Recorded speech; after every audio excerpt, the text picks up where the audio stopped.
magawa ako ng hot oil para sa hair ng aking mga anak. So, ganito ang process magawa ng hot oil. First, i-kumos nimo, mikos-mikos ang ating gata.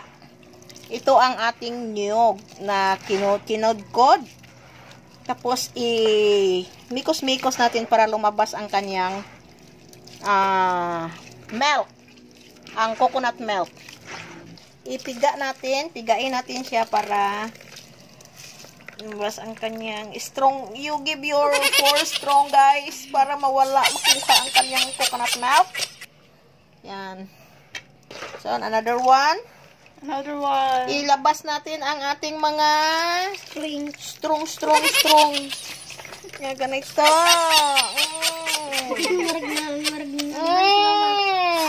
Yan. Ito na, isala na natin ang ating ginawang coconut milk. Yan. Gawin natin itong hot oil. Gawa tayo ng hot oil para sa buhok ng ating mga kiddos.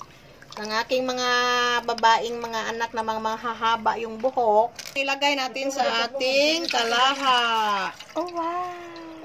Yan. Kawali. Hintayin natin siya, guys, na kumulo-kulo. Kanang bula-bula. Hanggang lumabas ang kanyang parang oil. And mix. Hintayin lang natin. Mix natin, ha? So, kumulo-kulo na siya, guys.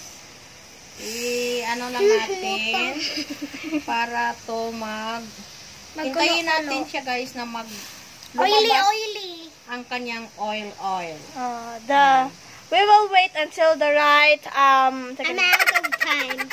Okay, guys, it's look like a cake. Marashag foam, marashag cloud, guys. It's look like this is gawin nating hot oil. We will wait, guys, until the right amount of the oil. It's look like hair. It's so quanta, guys. Melted marshmallow. Melted marshmallow. Ang kanya ang appearance. But it's kulo. It's actually a coconut milk.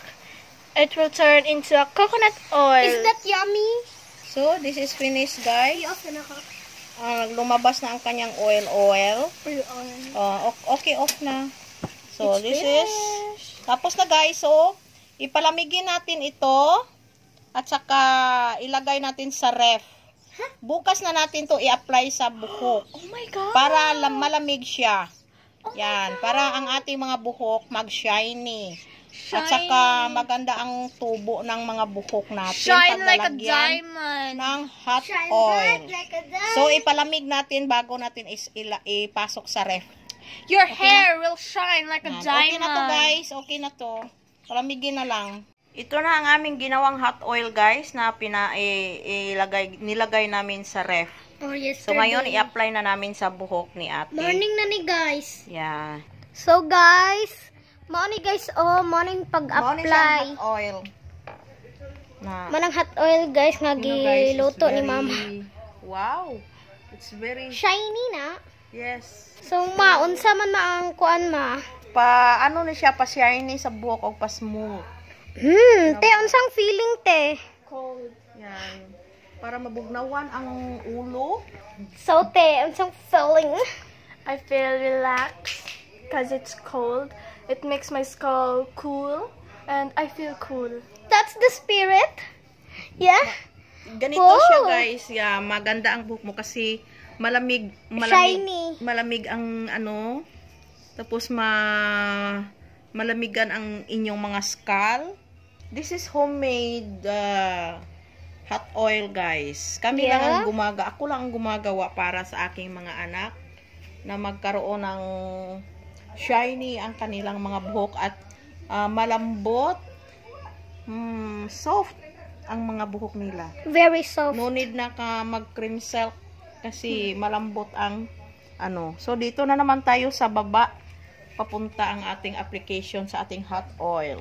Ara, guys, may ang shiny silky nga Kuan ni ate. Wow, oh shiny kayo guys. Pampataba ito ng hair, guys. You can order me, guys, kung gusto nyo, guys. Ano ito, guys? Pampataba ng hair natin. So silky. Yan. Oh, ito shiny siya, guys, kayo. Dami na ang dami na ang malagyan. I'm so curious what my hair looks like. Yeah. Yes. Hello guys, ito na guys, ka-shiny ang buhok ni ate guys na tapos nang nalagyan ng hot oil. Yan, nabanlawan na po ito guys. Ibabad natin ng 30 minutes guys. Pagkatapos banlawan natin yan. Napaka-shiny. Napaka-shiny ng buhok ni ate guys dahil sa hot oil na ating ginagawa. Ito na guys oh. Napaka-shine po guys. Yan oh. Kumukidlat-kidlat, kumikitita po sa pagka-shiny.